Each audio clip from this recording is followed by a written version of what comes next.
d'avant, on changeait de camarade de table. Et faut savoir que depuis petit, je suis très influençable. Je suis influençable avant d'être influenceur. C'est triste, ma vie, c'est triste, vraiment. Donc, pour une semaine où on a changé les dispositions de classe, je me retrouve à côté du premier de la classe. Et oui, et moi, je suis pas dans les premiers de la classe. Tu l'auras deviné, frère, je suis youtubeur. Au détour d'une discussion avec le premier de la classe, qui au bout de 3 jours commençait à être dissipé à force d'être à côté de moi, je ne sais pas comment on en arrive là, mais je me retrouve à jouer comme un teubé avec ma règle. Et moi j'avais pas les règles esquisses à 3 euros qui se plient dans tous les sens. Non, moi j'avais vraiment la règle dure de 30 cm comme ça. Et quand t'es en primaire, ça va pas changer, je le fais toujours, mais se lancer des défis nuls, c'est un peu la base. Forcément, moi, pour faire mon intéressant, quand on me donne des défis, je suis obligé de les réaliser. Ne v'là-t-il pas que je commence à sympathiser avec le mec qui est à côté de moi? Il commence à devenir pas perturbateur. Je commence à l'engrainer dans mes délires, on va dire, tu vois. Est-ce que je suis une personne toxique? Un petit peu. De là, je sors la règle en plastique de mon sac parce qu'on en a besoin pour un exercice, etc. Je commence à rigoler avec la personne qui est à côté de moi, le premier de la classe. Je vais pas citer ton place parce que, frère, si je te retrouve... Bref, ce premier de la classe m'a gentiment dit hey, t'es pas capable de casser ta règle. Moi je suis pas capable de casser ma règle. Tu veux que je casse ma règle là? Bah ouais, t'es pas capable, en plus ta maîtresse elle va te gronder. Moi je suis pas capable de casser ma règle. Moi, t'es pas capable de casser ta règle. Ah, parce que là si je la prends, je la casse. Vas-y, ce qui devait arriver arriva, je prends la règle. Bon, je casse la règle, les bouts de plastique s'envolent directement dans son œil. Forcément, t'as vu comment il gueule? La maîtresse elle se retourne, toute la classe. Donc là j'ai clairement l'attention sur moi et sur lui. Moi je commence à paniquer. Moi pleure pas, pourquoi tu pleures? Je comprends pas, c'est pas ta règle. Moi j'ai pas vu. Maintenant le poteau il se tient l'œil, il commence à hurler. Bref, le poteau il hurle, inconsolable. La maîtresse arrive, qu'est-ce qui se passe? Ah, il m'a cassé la règle dans l'œil. Et forcément ça retombe sur moi. Le poteau, infirmerie direct, pompier direct.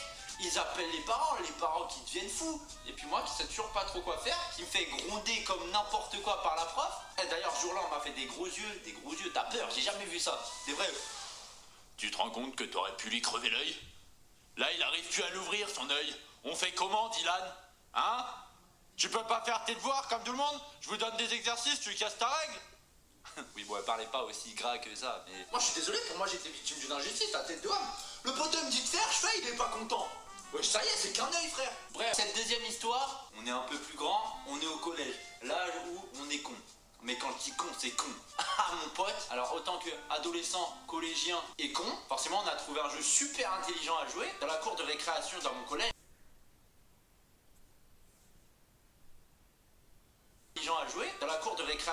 collège, t'avais plein de bancs, mais c'était pas des bancs en bois, c'était des bancs en marbre, c'est-à-dire que t'avais 2 gros pieds en marbre et une planche en marbre posée dessus, mais une planche super lourde qu'on peut pas soulever. Forcément, avec le temps, elle est devenue un peu usée, etc., parce que le collège, frère, il date de sa grand-mère, tout ça, et on a tous des corpulences différentes dans la classe, donc forcément, il y en avait qui étaient un peu plus costauds que d'autres. C'est pas moi avec des bras de moustique qui allait soulever le banc, ça c'est sûr. Mais on a eu la brillante idée de prendre la personne la plus costaud dans notre classe pour essayer de lever le banc. Maintenant, nous, à 6-7 dans la cour, quand on a vu que le costaud de la classe, il arrivait à soulever le banc, on s'est dit « Oh, mais c'est trop bien!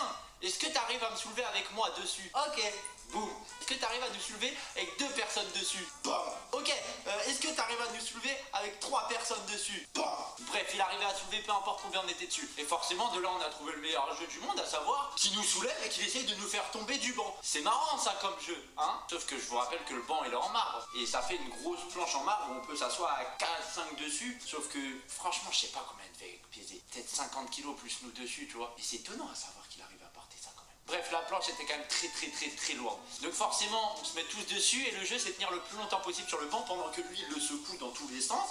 Et le dernier qui arrive à rester sur le banc sans tomber, il a gagné. C'est super comme jeu, on est tous d'accord. Sauf que forcément là, vous sentez la couille arriver, c'est obligé. Et bah quand tu secoues le banc, faut que tu te tiennes.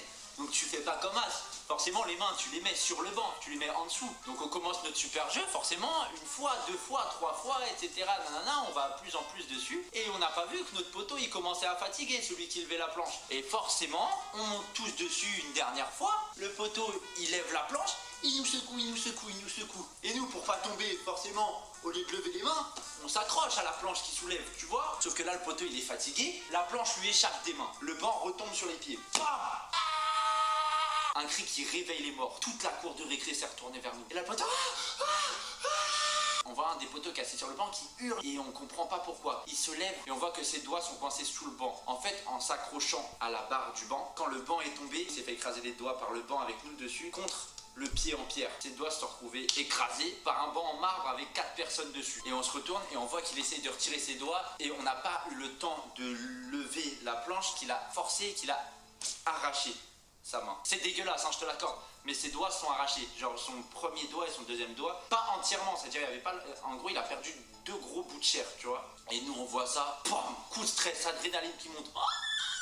Et on était dans le mal total. Coup de panique, le poteau, on voit sa chair, elle est arrachée, il est en train d'hurler inconsolable, il arrive même plus à respirer, il est tout rouge et tout, il hurle. Nous on le prend directement, on le ramène à l'infirmerie. La mère fait ouais, et il s'est coincé les doigts sous le banc, etc. Nanana. Le prof elle voit ça, elle se dit pompier tout de suite, nanana, urgence, met les doigts dans de la glace, dans le truc. Le poteau il arrive plus à respirer, il a 2 doigts de vomir, de douleur, etc. Et nous on est tous là en mode. Bref, forcément, a été demandé la question qui fâche, qui a soulevé le banc. Nous, on a fait l'esprit d'équipe, on n'a pas voulu balance. Ils ont dit c'est 1 heure de colle pour tout le monde, on a tous balance et la tête de homme qui. On s'est tous fait déglinguer pour ce qu'il est arrivé. Le poteau, il a eu des séquelles, des points de suture pendant longtemps sur ses doigts, etc. Au jour d'aujourd'hui, je crois que ça va, hein, il les a récupérés, tout va bien et je suis content pour lui quand même, t'as vu, parce que. C'était une dinguerie quand même. Mais voilà, forcément, toujours dans les mauvais coups. Morale de cette histoire, toujours pas de morale. Écrasez pas les doigts des copains sous les bancs. Apparemment, ça fait mal.